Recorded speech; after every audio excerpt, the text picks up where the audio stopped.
Good afternoon, dear colleagues. In some minutes, Colonel Andriy Lysenko, the spokesman for the Information and Analytical. Okay. Couple of minutes, Colonel Andriy Lysenko, the spokesperson of the Information Analytical Center of the Security Council of Ukraine, will present the latest details of the anti-terrorist operation. Thank you.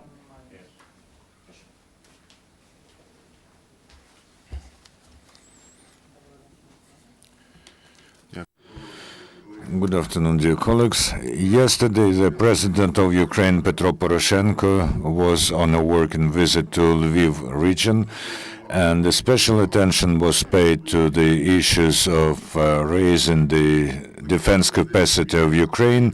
The President visited the Academy of Land Forces of the Armed Forces of Ukraine, named after Hetman Sagaidachny. The President has highly praised the contribution of this academy into the formation of a new generation of Ukrainian military.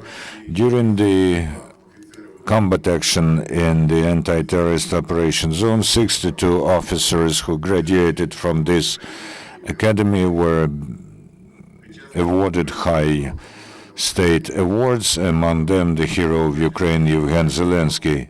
Speaking to the academy, Petro Poroshenko said that he thinks that the reform of the defense sector is a priority task.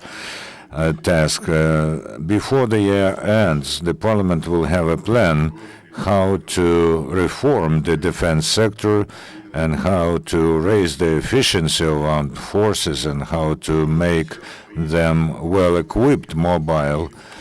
Also, the President visited the Lviv repair armored technical plant where they repair armored machinery. He saw the sample of a new armored vehicle Dozor, which will be produced en masse, and the armor of the vehicle was tested by control shells, and it did sustain them. The head of the state said that the defense production will get all-round support. The situation in the east of Ukraine remains complicated. The terrorists continue to violate agreement on the ceasefire, and they continue to shell the positions of the forces of anti-terrorist operation. Their priority aim is the airport of Donetsk. They several times again, without success, assaulted and stormed the airport, after which they continued its shelling. Our military have repelled all the attacks and killed 12 terrorists. During the storm, the attackers used some smoke devices, and the social networks disseminated information about the use of gas. We again call upon our citizens not to spread unchecked data that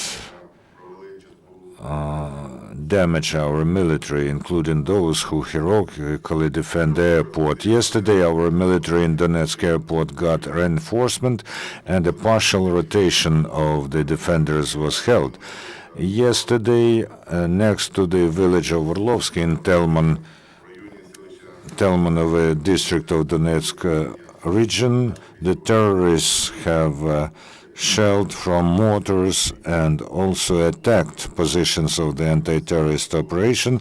The attack was repelled in the vicinity of the village of Starognativka. There was a clash between our military and a group of terrorists who tried to break through, and this attack was also repelled. The terrorists have sustained losses. The situation in Mariupol is totally controlled. All services work to their schedules.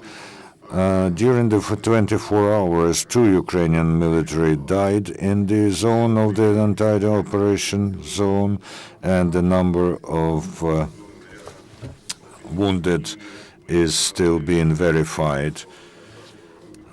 The border of the Russian Federation, those distances which are controlled by our border guards, the situation is calm.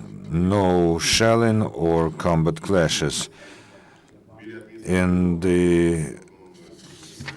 Crimea, we continue to observe the relocation of the movement of Russian military machinery. For instance, not far from Chervony Chaban village in Kherson region, at the administrative border with the Autonomous Republic of Crimea, the movement of 2 tanks, 2 APCs, and 1 lorry was observed at 10 to 4 p.m. Not far from the administrative border. We observed up to 10 units, armored vehicles. The representatives of the terrorist organization DNR still attempt to falsify the reasons of the death of the representative of Red Cross in Donetsk. And we have intercepted the talks between DNR leaders and the special correspondent of a Russian TV channel, Podobny. This conversation corroborates the fact of the falsification of the conditions of the death of the Red Cross. Hello, Volodya. You'll talk to Alexander Zakhanchenko now. Okay. Hello. Well, this is Red Cross, a Swiss national. Yeah, born in 76. So what happened? I don't know what happened, but the Red Cross is insisting to know. And tomorrow you'll have to write condolences. Will tell how bad the Ukrainian military are, how they cannot fire at the target, and we will show them phosphorus fragments, as a result of which their guy died. Well, we have a fragment of the cassette bomb. I get you, but could you show the direction from which they fired? And experts could find this, who by the nature of the holes and by the hits could show that they are firing from the Ukrainian side. Do you have such a person? Yes. Let's do this so that we are not just accusing. Let's have some analysis first. Okay, thank you very much. Thank you. I'll remind you that the Ministry for Foreign Affairs of Ukraine has paid deep condolences in the connection of the tragical death of the representative of International Red Cross, a Swiss national, as a result of the firing by terrorists at the office of International Red Cross in Donetsk. Also, we have well-founded proof that the projectile that killed the International Red Cross work in Donetsk, that it flew from the territory controlled by the terrorists. Yuri Sergeyev, the Ukrainian representative at the UN, said so. And Ukraine guarantees the full and open investigation of this incident within the boundaries of the existing possibilities. In Stakhanov, Luhansk region, the terrorists have introduced curfew, and the people who are violating this regime, they are being detained and are sent to public works.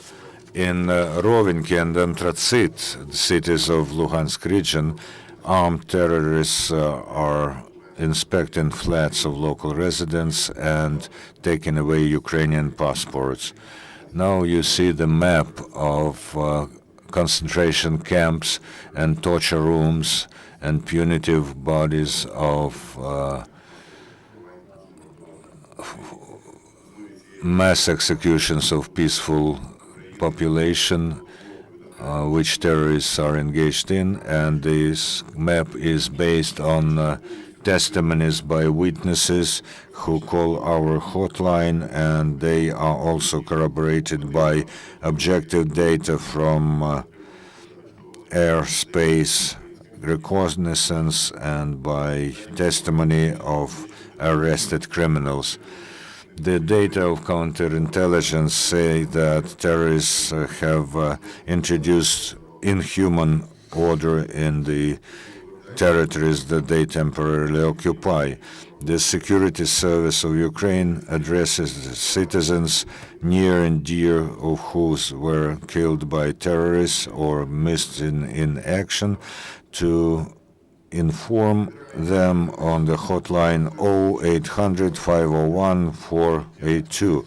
The Federal Chancellor of Germany, Angela Merkel, during her speech on the occasion of the Day of German Unity, said that Russia ignores the principles of peaceful coexistence and openly neglects international law and the principles of territorial integrity. And she also said that sanctions of all the 28 EU members against Russia are a joint, clear answer by Europe to those changes.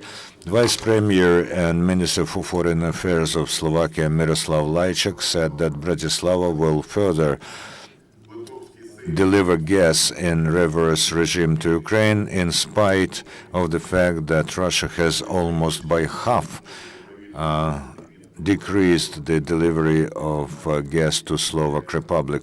The Sejm of Lithuania launched an initiative to create a joint fund of military help to Ukraine, to which EU members would be able to voluntarily contribute from 1 to 3% from finance channeled from the structural funds of European Union.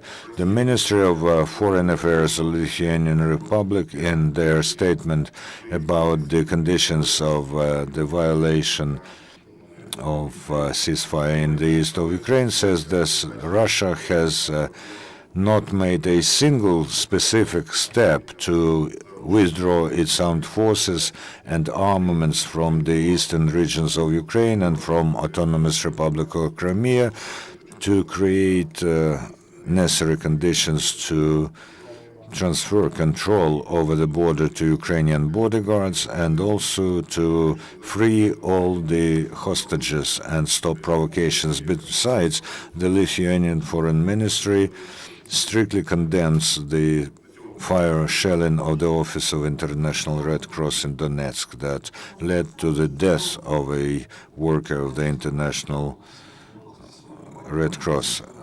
Could you tell us, we have the information that a delimitation mission has started to work in Mariupol. Can you tell us about how the work of the buffer zone goes? Because the regime of ceasefire is not fulfilled to the work of this mission so far is stalled. However, on those territories where this regime is observed, especially in Mariupol, the mission has started this work, and really this joint group came to Mariupol, composed of representatives of armed forces of Ukraine and Russia, and OSCE representatives. They are mapping out their routes now, the methods of their work, and they are planning their work on these territories. They have all the possibilities to live there, and they have all the necessary office equipment and transportation, so we expect that very soon the results of their work will start to come in, and we expect that in the nearest days we will get drones that will allow to expand the scale of the work of this mission. Thank you. The German publication Bild said yesterday that 200 military could fly to us from Germany who will operate those drones and also who will protect the mission. Well, there are intentions of the German side, but as far as I know, Bundestag has first to approve this decision. However, there are still no specific proposals or statements about the presence of German military in the territory of Ukraine. The more so that there was a talk that they will be armed. However, the mission that works now or organizes the work along the delineation line have to be unarmed. And these observers should perform their duties without any arms. They have a white stripe as designation of their role with an inscription NM, which is in Ukrainian means the observation mission. And there were no proposals or negotiations about the protection of this mission. This is an autonomous, independent mission, and this condition does provide them an opportunity to talk to both sides of the conflict. Any other questions?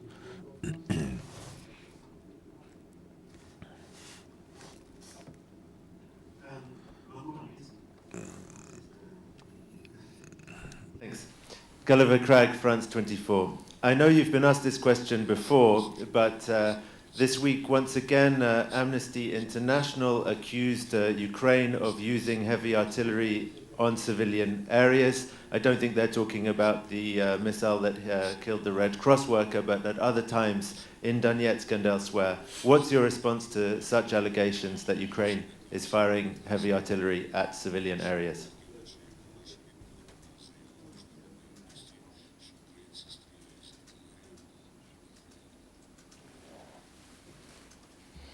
Thank you for question.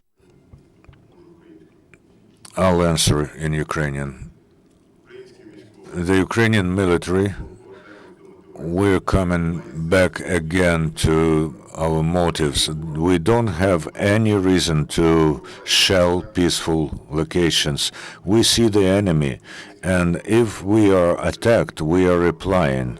The Ukrainian military are adhering strictly to the ceasefire, but if there is an attack from the side of terrorists, we return fire. And we don't have any task to especially hit peaceful blocks of flats, peaceful residents. There's a special order by the Supreme Commander not to fire at and not to bomb peaceful.